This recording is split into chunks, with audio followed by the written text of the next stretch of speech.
حاضرین کرام، معزز سامعین،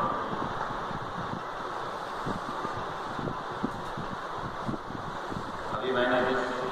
آیت کریمہ کی تلاوت کا سبق حاصل کیا، اس میں اللہ رب العزت ارشاد فرما رہا ہے، حبیب صلی اللہ علیہ وسلم آپ فرما دیجیے امتیوں سے کہ اے امتیوں،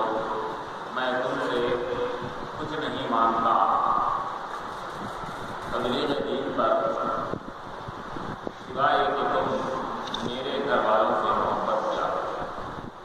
میرے اہل بیت سے محبت رکھا کرو، یہی تم سے میں خواہش رکھتا ہوں، یہی تم سے میں مانگتا ہوں۔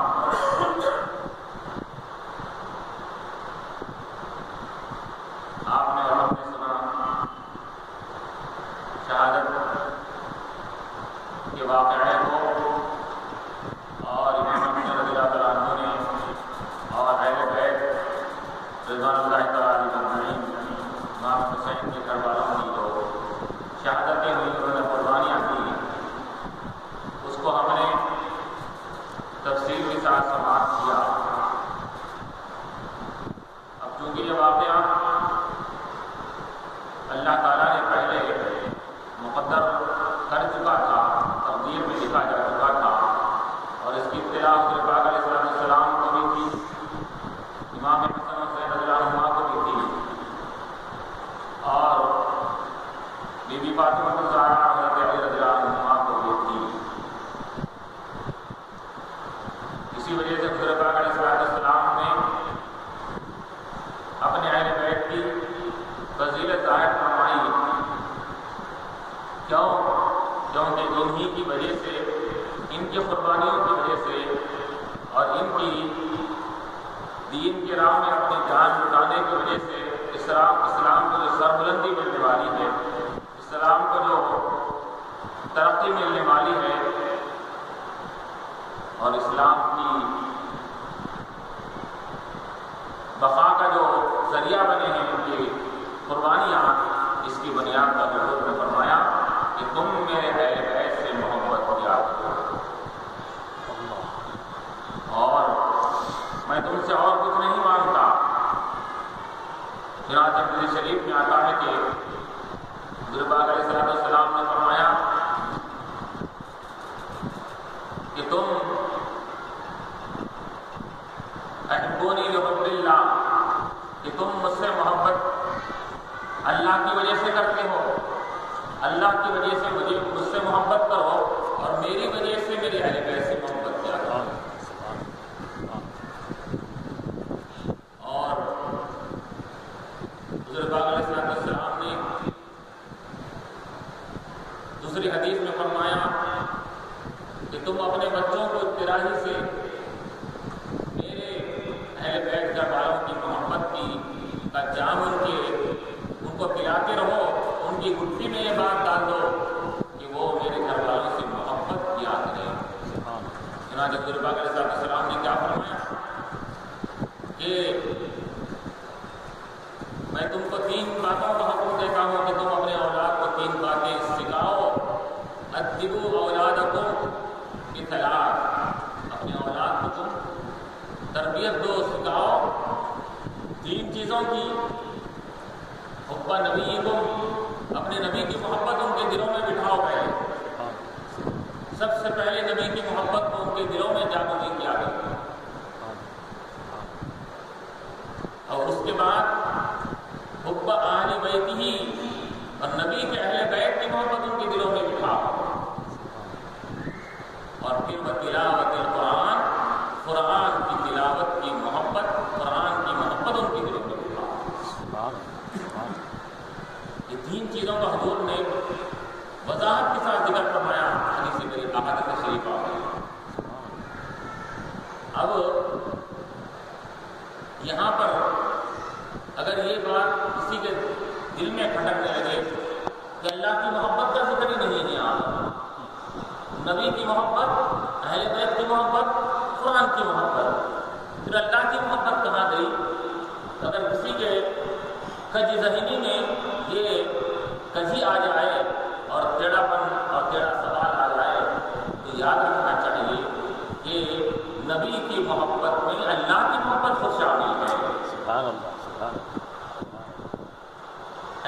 ہو سکتا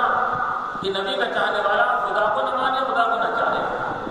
یہ ہو سکتا ہے کہ اللہ کو ماننے والا نبی کو نہ مانے، لیکن نبی کو ماننے والا اللہ کو نہ مانے. یہ نہیں ہو سکتا.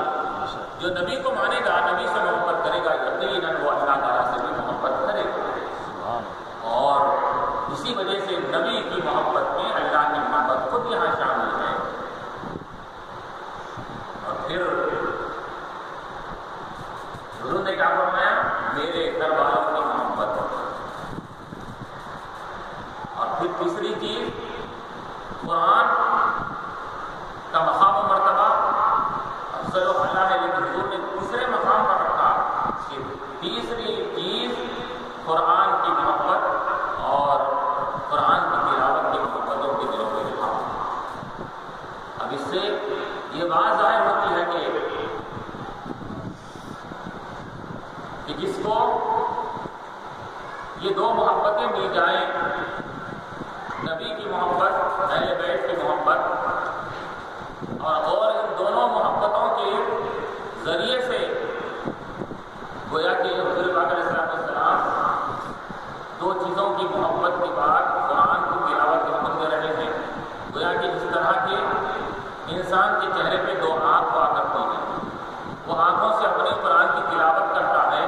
تو اس کو الفاظ نظر آتے ہیں. حضور پاک علیہ السلام فرما رہے ہیں تم میرے اہل بیت کی محبت کو دل میں بٹھا کر قرآن کی تلاوت کرو تو تم کو صرف الفاظ نظر نہیں آئیں گے، اس کے معنی مفاہیم بھی کھل جائیں گے تمہارے اوپر، اور تم کو اس کے برکات حاصل ہونے لگے گی.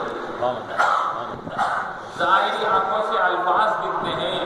میرے اہل بیت کی محبت کی نگاہوں سے تم کو قرآن کے روح و اسرار ظاہر ہوں گے، اس کے برکات تم کو حاصل ہو جائیں گے. اسی وجہ سے حضرت پاک علیہ السلام نے کیا فرمایا؟ اے لوگوں، تم پر میرے اہل بیت کی محبت واجب ہے. اور روایتوں میں آتا ہے کہ جو کوئی میرے گھر والوں سے، اب مختلف الگ الگ روایتوں میں آیا ہے کہ حضرت علی رضی اللہ عنہ کی فضائل الگ، بیوی فاطمہ الزہرا رضی اللہ عنہ کی فضائل الگ، امام حسن و حسین رضی اللہ عنہ کی فضائل الگ. ان تمام کا خلاصہ نکالا جائے تو یہی معلوم ہوتا ہے حضور نے فرمایا جو ان کی محبت کرتا ہے گویا اس نے مجھ سے محبت کیا، جو مجھ سے محبت کیا اس نے اللہ سے محبت کیا، اور جس نے اللہ سے محبت کیا اللہ اس کو جنت میں داخل فرمایا. سبحان اللہ. اور جو کوئی میرے اہل بیت سے بغض رکھے گا، دل میں کدورت اور کینہ رکھے گا، تو ان سے بغض رکھنے والا مجھ سے بغض رکھنے والا ہے، مجھ سے بغض رکھنے والا اللہ سے بغض رکھنے والا ہے، اور اللہ سے بغض رکھنے والے کو اللہ تعالیٰ جہنم میں داخل فرمائے. یہ احادیث شریفہ ہم کو بتلاتے ہیں کہ اہل بیت کا مقام و مرتبہ کیا ہے.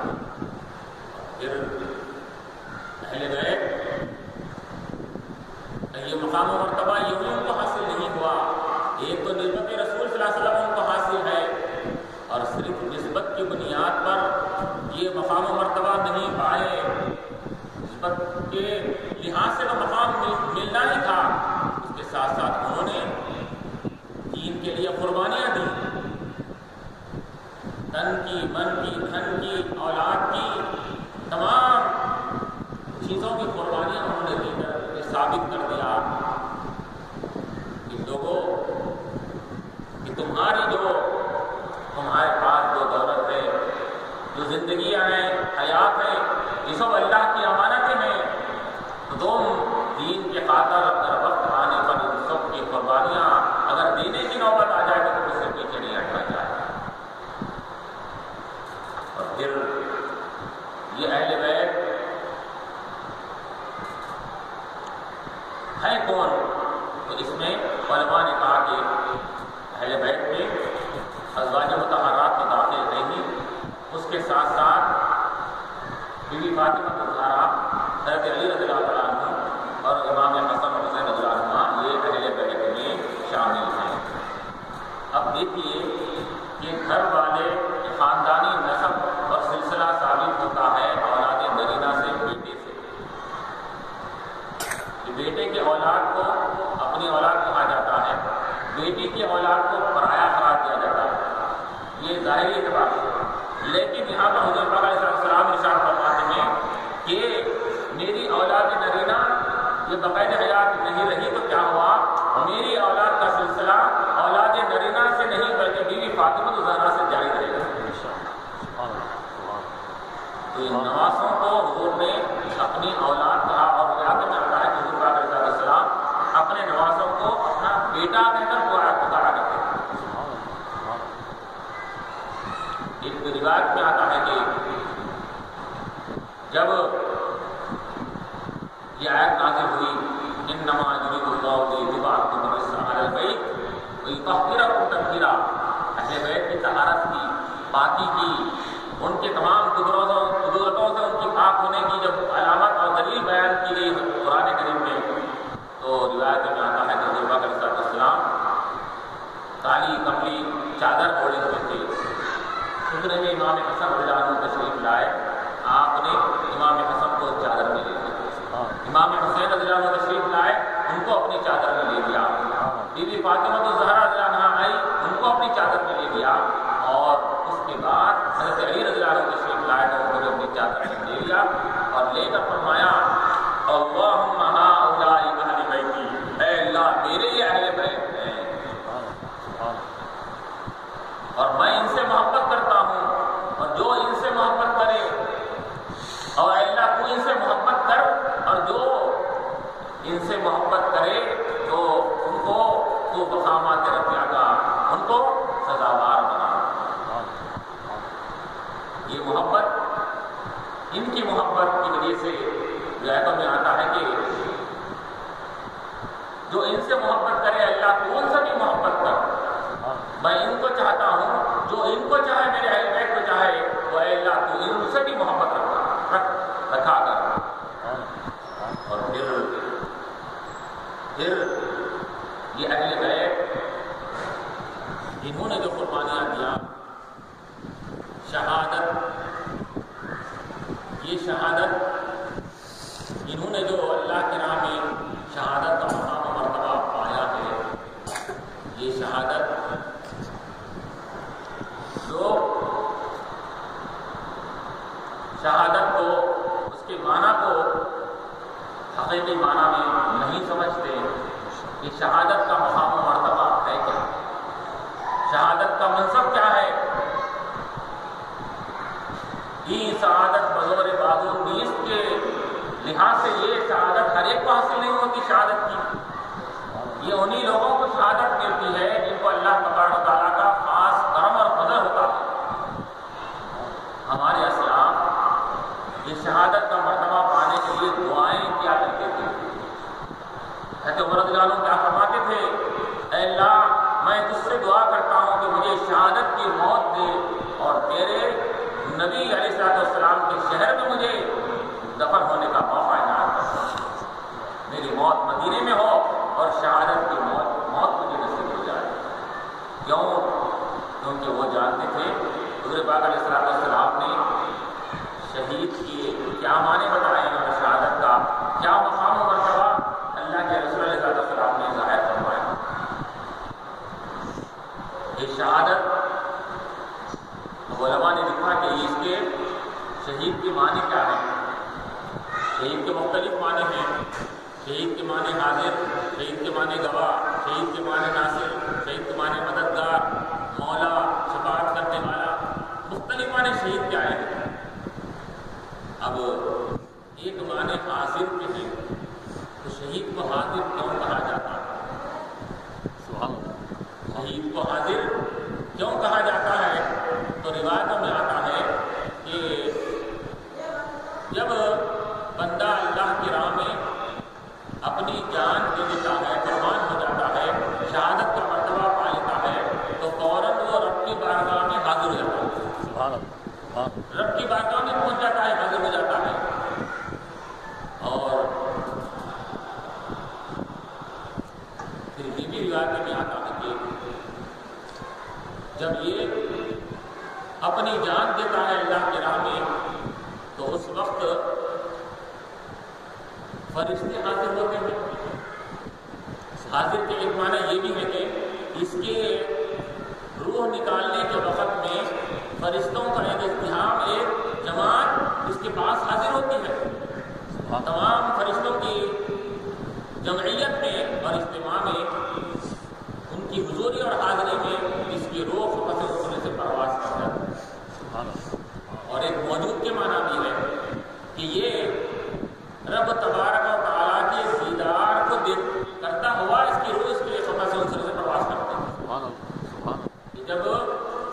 یہ جام شہادت نوش کرتا ہے تو اس وقت اس کو رب تبارک و تعالیٰ کا دیدار نصیب ہوتا ہے. تمام روایتوں میں آتا ہے کہ تمام حجابات، رکاوٹیں، پردے درمیان کے سب ہٹا دیے جاتے ہیں. کیوں؟ کیونکہ رب تبارک و تعالیٰ کے تجلی کا جو ظہور ہوتا ہے وہ بھی کئی پردوں میں سے ہوتا ہے. لیکن جب شہادت کا مقام و مرتبہ کا یہ ہے کہ جب شہید ہوتا ہے تو اللہ تبارک و تعالیٰ ان تمام پردوں کو ہٹا دیتے ہیں اور پھر راست اپنا دیدار اس کو کرواتے ہیں. وہ دیدار کے مزے میں، دیدار کے لطف میں ایسا منہمک ہو جاتا ہے کہ اس کو ذرا برابر بھی معلوم نہیں ہوتا کہ میری روح وقت سے منصوبے سے پرواز کر رہی، میری روح نکلی، اس کو محسوس بھی نہیں ہوتا. اور چنانچہ علماء نے مثال دیا کہ دیکھو کہ حالانکہ روح نکلتے وقت مختلف مثالیں دی گئی کہ اس طرح روح نکلتی ہے، اس طرح نکلتی ہے. یہ تکلیف روح نکلنے کے وقت میں ہوتی ہے. لیکن علماء نے کہا، مفسرین لکھتے ہیں کہ چونکہ ایک تو بات یہ ہے کہ رب کا دیدار ہو رہا ہے، دوسری بات یہ ہے کہ بعض روایتوں میں یہ آتا ہے کہ فرشتے تو موجود رہتے ہیں ساتھ میں، لیکن روح اس کو فرشتے نہیں بلکہ رب تبارک و تعالیٰ خود دست قدرت سے نکالتا ہے. تو جس کی جان ہے وہی جان لے رہا ہے، تو ایسے وقت میں جان دینے کا کیا مزہ آئے گا، وہ شہید جانتا ہے. اور مثال دیا علماء نے کہ جس طرح کے اس کو تکلیف نہیں ہوتی، اس کی مثال ایسی ہے گویا کہ حضرت یوسف علیہ السلام کے سامنے جب زلیخا نے اپنی سہیلیوں کو دکھا دیا، ہاتھوں میں چھری اور پھل دے دیے اور ان کا جب نقاب ہٹا کر ان سے کہا گیا کہ اب تم اس پھلوں کو کاٹو، تو وہ حسن یوسف علیہ السلام کے حسن و جمال میں ایسے محبوب، ایسے منہمک ہو گئے کہ ان کو اس حسن و جمال کی محلیت میں یہ احساس تک نہیں رہا کہ وہ سیب یا پھل کاٹ رہے ہیں یا اپنی انگلیوں کاٹ رہے ہیں. احساس تک بھی نہیں ہوا ان کو. اور بعد میں جب دیکھا تو انہوں نے کیا دیکھا کہ پھل کی جگہ پر ان کی انگلیاں کٹ گئی. یہ حسن مجازی، یہ مجازی حسن کا یہ عالم ہے. یہ عبد اور ایک بندے کے حسن کا یہ عالم ہے. اللہ کے جمال کی ایک تجلی جس پر پڑتی ہے تو اس کے حسن و جمال کا یہ عالم ہے. تو رب تبارک و تعالیٰ کے جمال کا کیا عالم ہوگا جب وہ دیدار اس کو نصیب ہوگا، وہ جمال کا دیدار وہ کرتا ہوا ہوگا. تو اب غور کیجیے کہ تکلیف کیا، اس کو تو ایسی راحت مل رہی ہوتی ہے، ایسی راحت اور سکون اس کو ملتا ہے کہ وہ اب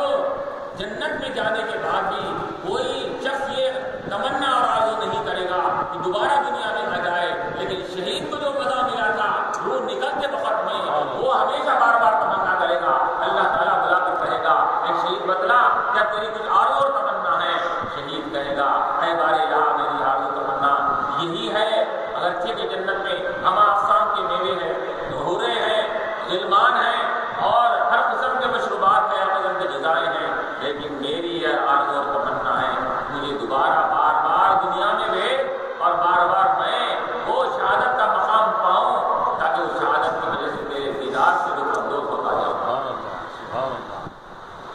تو شہید یہ جنت میں جا کر بھی یہ بار بار تمنا کر رہا ہے. تو علماء لکھتے ہیں کہ جنت اور جنت کی پوری نعمتیں ایک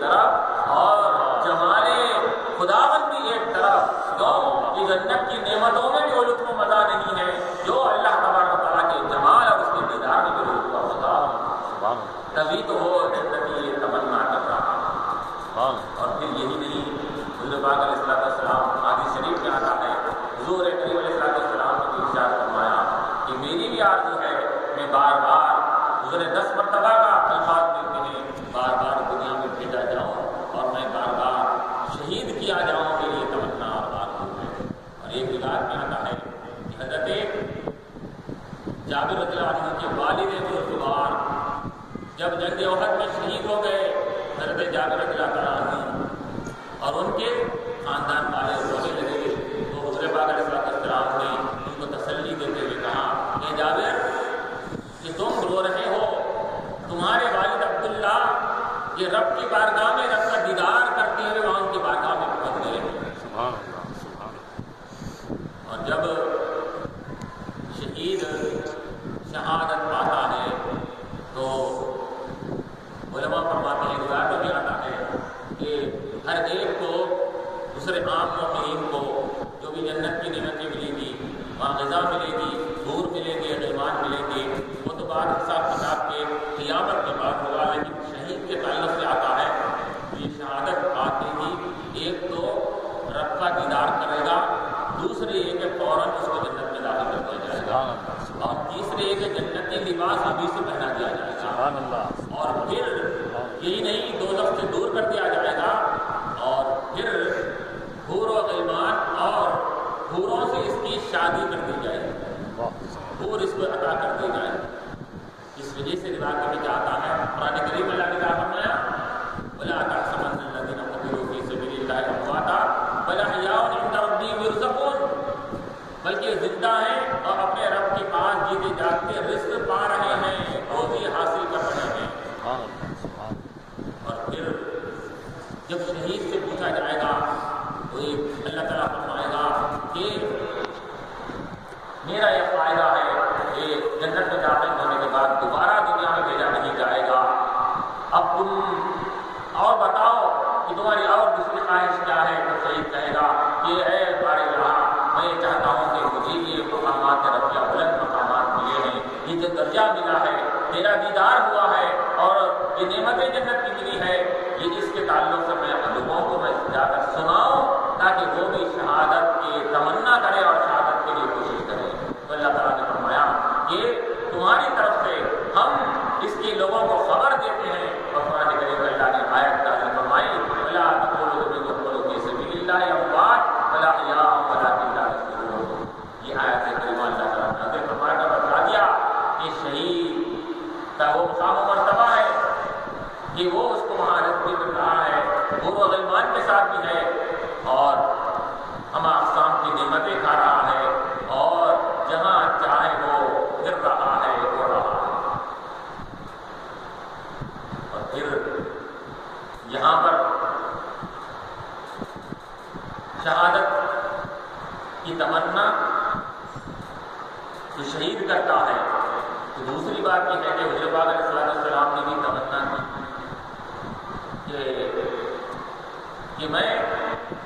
انا اقتل اولیاء، کہ میں بار بار شہید کیا جاؤں، بار بار زندہ کیا جاؤں۔ تو اب علماء نے کہا کہ حضور پاک علیہ السلام کی تمنا اور آرزو جب آپ نے کیا تھا، اس تمنا اور آرزو آپ کی کیا پوری نہیں ہو سکی؟ نبی کی تمنا اور آرزو کا پوری نہ ہونا یہ مناسب چیز نہیں ہے، نبی کی شان کے خلاف ہے کہ نبی تمنا کرے اور وہ چیز ان کو حاصل نہ ہو۔ تو علماء نے اس کا جواب دیا کہ نبی کی تمنا کی رکاوٹ اور حائل ظاہری طور پر بننے والی قرآن کریم کی یہ آیت تھی واللہ یعصمک من الناس، کہ اللہ تبارک و تعالیٰ لوگوں سے آپ کی حفاظت فرمانے والا ہے۔ تو اللہ نے آپ کی حفاظت کا ذمہ لیا، تو اللہ جس کی حفاظت کا ذمہ لیا ہے، اگر کوئی عام لوگوں میں سے نبی پاک علیہ السلام کو اگر شہید کر ڈالے تو پھر اللہ تعالیٰ کی اس آیت کے خلاف آتا ہے کہ اللہ کی حفاظت والی ذات کو لوگوں نے ان کو شہید کیا، ان کی جان اپنے ہاتھوں سے کی۔ تو یہ آیت کے خلاف ہونے کی وجہ سے آپ کو ظاہری طور پر شہادت حاصل نہیں ہوئی، لیکن اللہ تبارک و تعالیٰ نے آپ کی شہادت کی تمنا کو آپ اپنے نواسوں، ان کے نواسوں کے ذریعے سے اللہ تعالیٰ نے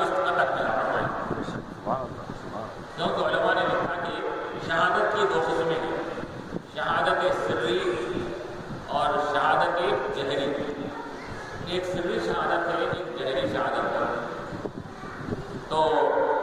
شریک کے معنی یہ ہے کہ پوشیدہ شہادت، جیسے روایت میں آتا ہے کہ پانی میں ڈوب کر مر جائے شہید، اوپر سے گر کر مر جائے شہید، پیٹ کے درد میں مبتلا ہو کر مر جائے شہید، زہر کسی کو دے دیا جائے تو وہ شہید، آگ میں جل جائے وہ شہید۔ اس قسم کی مختلف روایتیں ملتی ہیں تو علماء نے کہا کہ یہ جتنی قسم کی جو ذکر احادیث میں آیا ہے اس سے مراد یہ شہادت سری ہے، پوشیدہ ظاہری شہادت کے علاوہ کو سری شہادت کہا جاتا ہے۔ اس میں شہادت سری کے یہ درجے ہیں، من جملہ اس کے زہر دیا جا کر کسی کو مارا جانا، یہ بھی شہادت سری میں آتا ہے۔ جنگی کسے کہتے ہیں؟ جنگ کے میدان میں دشمنوں کے ہاتھ سے ان کا مقابلہ کرتے ہوئے اپنی جان آفرین کے سپرد کرنا، یہ ہے شہادت جہری۔ جنگ کے میدان ہی میں یا اسی وقت یا اس زخموں سے کو برداشت نہ لا کر تھوڑی دیر کے بعد تو وقت کے بعد اپنی جان دے دینے کو، یہ شہادت جہری کہتے ہیں۔ اب علماء نے لکھا کہ حضور پاک علیہ السلام کے لیے یہ دونوں شہادتیں سری بھی آپ کو حاصل ہوئی، جہری بھی حاصل ہوئی۔ اس کے ذریعے سے اپنے نواسوں کے ذریعے سے امام حسن رضی اللہ عنہ کو زہر دے کر مارا گیا، تو آپ کو چونکہ اور امام حسین رضی اللہ تعالیٰ عنہ کو جنگ کے میدان میں دشمنوں کے ہاتھ سے آپ کو شہید کیا گیا، یہ شہادت جہری ہوئی۔ اب چونکہ حضور پاک علیہ السلام کی تمنا تھی اور اب یہاں پر حضور کی تمنا نواسوں کے ذریعے سے کیسا تکمیل پا سکتی ہے، تو علماء نے لکھا کہ حضور پاک علیہ السلام نے کیا فرمایا، ایک تو فرمایا کہ یہ میرے جگر کے ٹکڑے ہیں، جسم کا حصہ ہے، حسین منی وانا من حسین، حسین مجھ سے ہے میں حسین سے ہوں۔ تو گویا کہ اللہ کے رسول علیہ السلام نے پہلے ہی یہ فرما دیا تھا کہ میں حسین مجھ سے ہے میں حسین سے ہوں۔ تو گویا کہ حسین کی وہ جو شہادت جہری ہوگی، گویا کہ ان کی شہادت نہیں، گویا کہ وہ شہادت میری شہادت ہوگی، جو حضور نے پہلے ہی پیشن گوئی فرما دی تھی۔ اور پھر جیسا کہ روایت میں آتا ہے امام حسن رضی اللہ عنہ کو جو زہر دیا گیا تھا، علماء نے اس کو مثالیں دیا کہ شہادت سری کی بھی ابتدا حضور پاک علیہ السلام کی حیات طیبہ میں ہو چکی تھی، اور شہادت جہری کی بھی ابتدا حضور پاک علیہ السلام میں ہو چکی تھی۔ ابتدا وہاں پر ہوئی، اختتام امام حسن حسین کو پڑ جاتا۔ مثال دی علماء نے کہ انڈیا خیبر کے موقع پر ایک بڑھیا نے حضور پاک علیہ السلام کو زہر دیا، کھانے کی چیز میں زہر ملا کر دے دیا۔ دشمنی کے طور پر یہودی ایک بڑھیا تھی، اس نے کھانے میں زہر ملایا، حضور پاک علیہ السلام انہیں نوالا بنا تو روایت میں آتا ہے کہ نوالے کو اللہ نے زبان دی، وہ گویا ہو کر کہنے لگا یا رسول اللہ میرے اس کھانے میں زہر ہے، آپ کو کھائیے۔ حضور پاک علیہ السلام کو نوالا سے نکال دیا، لیکن کچھ نہ کچھ اس کا اثر تو حضور پاک علیہ السلام کے بیٹے مبارک کا شب مبارک میں گیا تھا، اور بشری تقاضے کے لحاظ سے اس کا کچھ اثر نہیں بسا اوقات ظاہر ہوا کرتا تھا۔ اور چنانچہ روایت میں آتا ہے کہ اور وہی کھانا آپ کے ساتھ بازو بیٹھے ہوئے ایک صحابی نے وہ نوارا لے کر داخل کر لیا۔ روایت میں آتا ہے کہ وہ صحابی کو اسی وقت ان کا انتقال ہوا، وہ جلدی شہید ہوئے۔ تو وہ نوارا جو حضور پاک علیہ السلام کے منہ مبارک میں گیا تو وہ اس کے کچھ اثرات، زہر کے اثرات آپ کے کو بسا اوقات ظاہر ہوتے تھے، یہاں تک کہ بسا اوقات حضور پاک علیہ السلام جب آپ دنیا سے پردہ فرما رہے تھے تو اس وقت میں کچھ تکلیف ہوئی، تو آپ نے کہا کہ وہ زہر جو بڑھیا نے دیا تھا اس کے کچھ اثرات آج تک بھی پائے جاتے ہیں۔ تو یہ زہر جو دیا گیا شہادت سری کی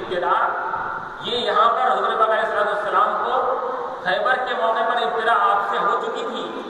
اور پھر اس کا انتہا امام حسن رضی اللہ عنہ کو ان کی جب زوجہ نے زہر دے کر ختم کیا تو اتمام اور اس کا تکمیلہ امام حسن رضی اللہ عنہ کے ذریعے سے شہادت سری تکمیلہ اور تکمیل کو پایا۔ یہ اس طرح شہادت سری کی ابتدا حضور سے اور تکمیلہ امام حسن سے ہوا، اور اسی طرح شہادت جہری ہے۔ شہادت جہری کا بھی ظہور حضور پاک علیہ السلام کی حیات مبارکہ میں ہو گیا تھا کہ جنگ احد کے موقع پر آپ کا دندان مبارک شہید ہو۔ سبحان اللہ، سبحان اللہ۔ تو دندان مبارک کا شہید ہو جانا یہ شہادت جہری کی ابتدا ہے، سبحان اللہ۔ کیونکہ دندان مبارک شہید ہوا، آپ کے وہ مبارک سے دندان مبارک سے خون بھی نکلا، تو خون کا نکلنا اور خون نکل کر جان دے دینا یہ تکمیلہ ہے، اور خون کی ابتدا ہو جانا یہ اس کی ابتدا ہے۔ حضور پاک علیہ السلام کہ جب دندان مبارک شہید ہوا، خون نکلا، تو آپ کی یہ شہادت جہری کی ابتدا ہو گئی تھی، اور اس پہ تکمیلہ ہونا تھا۔ تو تکمیلہ بھی کس سے ہونا تھا؟ ایسی ذات ہونا چاہیے تھا جس ذات کو حضور نے اپنی ذات، جس کے جسم کو اپنا جسم، جس کے حصے کو اپنا حصہ کہا ہے، تو تبھی تو ان کی شہادت آپ کی شہادت سمجھی جائے گی۔ تو ہم اگر حدیث شریفوں سے اگر دیکھتے ہیں کہ امام حسن حسین کو حضور نے اپنے بیٹے، اپنا جسم کا حصہ، اپنا جگر کا ٹکڑا کہا، تو ان دونوں کا جو بھی معاملہ ہوگا وہ ان کا نہیں بلکہ حضور کا علیہ السلام کا معاملہ ہوگا۔ اس لحاظ سے امام حسن کو شہادت کا جام جو آپ کو پلایا گیا، تو اس بظاہر لوگوں نے دیکھا امام حسن رضی اللہ تعالیٰ عنہ شہید ہوئے، لیکن اس کے ساتھ ساتھ یہ بھی ایک بات حضرت پاک علیہ السلام کے ساتھ ثابت ہوئی کہ شہادت جہری کا جو ابتدا ہوئی تھی اس کا تکمیلہ امام حسن رضی اللہ عنہ کے ذریعے سے ہوا۔ سبحان اللہ، سبحان اللہ۔ یہ شہادت کا اب اگر کوئی اعتراض نہیں کر سکتا کہ حضور پاک علیہ السلام کی مثال کے طور پر یہ شہادت کا مقام و مرتبہ بلند ہے، اور شہید روح پرواز ہوتی ہے تو رب کا دیدار کرتا ہے، کہ نبی کو اس سے محروم رکھا گیا کہ یہ شہادت سے وہ دور رہے، اب کوئی اعتراض نہیں کر سکتا۔ کیونکہ حضور پاک علیہ السلام کی سیرت کا اختتام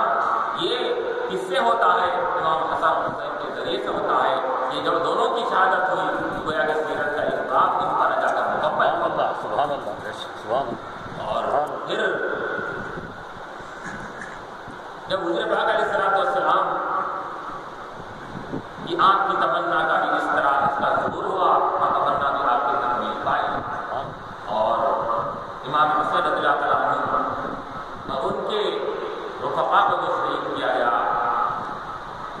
تو یہ شہادت جیسا کہ کہا گیا یہ شہادت درے الفت میں قدم رکھنا ہے، لوگ آسان سمجھتے ہیں مسلمان ہونا۔ یہ شہادت یہ معمولی چیز نہیں ہے، یہ شہادت یہ ایک بڑے آزمائش اور کٹھن امتحان کے بعد یہ شہادت کا مقام و مرتبہ حاصل ہوتا ہے۔ امام حسین رضی اللہ عنہ نے کیا فرمایا کہ آدمی کا جتنا درجہ بلند ہوتا ہے اتنی مصیبتیں اور بلائیں اس پر بے شک، سبحان اللہ۔ اور فرمائیے تو حضور نے تو فرمایا کہ مجھے ہر نبی کو آزمایا گیا، مجھے سب سے زیادہ آزمایا گیا، سب سے بلند ہے،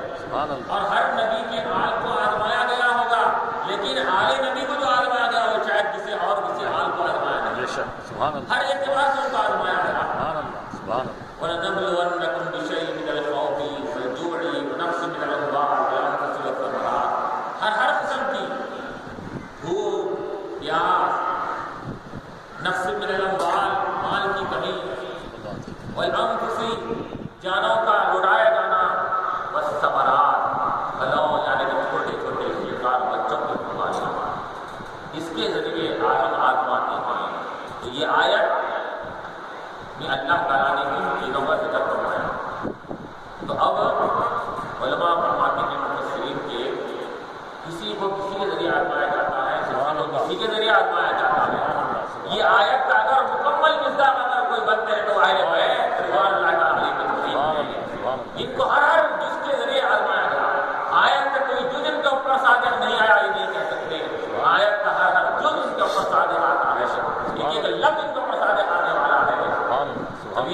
وبشر الصابرین آگے کہا گیا، یہ صبر کرنے والوں کو یہ بشارتیں ہیں، خوشخبریاں ہیں، جنت میں اعلیٰ نعمتیں ہیں۔ اب اگر انہوں نے ایسے قربانیاں دیا، اس کے باوجود بھی اب اگر ہم ان کی قربانی کو یاد نہ کریں، ان سے محبت نہ کریں، ان کی عظمتوں کو ذمہ نہ بٹھائیں، تو بتائیے اور کون اس دنیا زمین پر اس لائق ہے کہ ان سے محبت کی جائے؟ اگر محبت کیے جانے کا اگر لائق ہے، اور اگر عشق و محبت کو ہم دلوں میں بٹھانے کا اگر کوئی اگر کسی کے تعلق سے اگر لائق ہے تو وہ سب سے زیادہ سزاوار ہے، وہ اہل بیت رضوان اللہ تعالیٰ علیہ کہ جن کی محبت ایمان کی دلیل ہے، ایمان کی علامت ہے۔ بلکہ امام حسین رضی اللہ عنہ کے تعلق سے کیا کہا گیا کہ یہ امام حسین رضی اللہ عنہ کی محبت یا امام حسین رضی اللہ عنہ کی دنیا نہیں دین ہے، ان کی محبت دین کی محبت ہے، اور ان سے بغض رکھنا دین سے بغض رکھنا ہے، اور ان کی محبت یہ نجات دلانے والی ہے اور جنت میں داخل کرنے والی ہے، اور ان سے بغض رکھنا اور ان سے بغض رکھ کر ان کے مخالفین کی تائید کرنا، کہنا کہ یزید کے بارے میں یہ وہ بھی بڑا اچھا آدمی تھا، اس نے یہ دونوں کی آپس کی اقتدار کی لڑائی تھی، سیاست کی لڑائی تھی، یہ گدی اور کرسی کے خاطر آپس میں لڑائی دونوں کی ہوئی، اس قسم کی باتیں کہہ کر امام حسین رضی اللہ عنہ کی شہادت اور آپ کے مقام و مرتبے میں نصر شانی کرنا، اور یزید کی یہ بلا وجہ کے ایسے شخص کی جو فاسق و فاجر کسی اعتبار سے وہ تائید کیے جانے کے لائق بھی نہیں ہے، کسی بھی اعتبار سے کسی عمل اور اس کا کوئی ایک ایسا عمل بتاؤ اس کی وجہ سے اس کی تائید کی جائے، شرابی، جوانی، زانی، ہر قسم کی برائی اس کے اندر پائی جاتی تھی۔ اب وہ ایک طرف ہے یہ عمل صالح اور عمل خیر کا بہتر ایک طرف موجود ہے کہ خیر کسے کہتے ہیں یہاں دیکھو، نیکی کسے کہتے ہیں یہاں دیکھو، اور اچھائی کسے کہتے ہیں ان کے اندر ڈھونڈو تلاش کرو، ادھر جب یہاں اور اس طرف یزید اور یزیدوں کے بارے میں اگر دیکھا جائے تو شر کسے کہتے ہیں، برائی کسے کہتے ہیں، اور اللہ کی نافرمانی کسے کہی جاتی ہے، وہ سب دیکھنے کا مزاج وہ یزیدیہ بن رہے تھے۔ تو آپ بتائیے کہ کتنی برائیاں ان کے اندر ہونے کے باوجود بھی اب اگر